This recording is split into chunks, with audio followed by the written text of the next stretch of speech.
علامہ اقبال جیسی شخصیت کی تقدیم کرنے کی کوئی ضرورت نہیں ہے، مگر پھر بھی آج میں ان کی جمالیاتی فوقیت کی ایک جھلک عرض کرنا چاہتا ہوں۔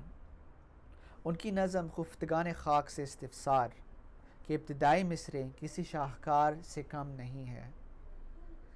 آئیں سماعت فرمائیں۔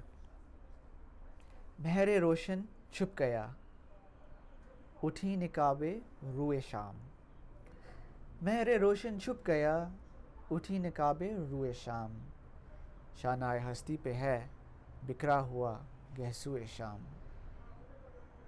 یعنی آفتاب کی روشنی چھپ گئی، شام کے چہرے کا نقاب اٹھ گیا، اور شام کے بکھرے ہوئے بال وجود کے کاندھے پہ ہیں۔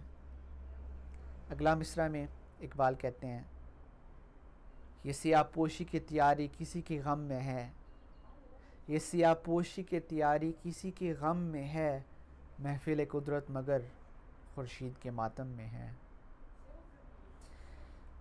سیاہ پوشی یعنی غم میں کالا لباس پہننا، مگر اس عبارت میں غروب شمس کا تاریک آسمان کا اشارہ پنہان ہے، اور محفل قدرت یعنی کائنات کی محفل، جس میں نجوم و شموس و اقمار و کواکب سب شامل ہیں، اسی آفتاب کے ماتم میں، یعنی اسی انتہائی افسردگی کا اظہار جو ماہ محرم کا مختص ہے۔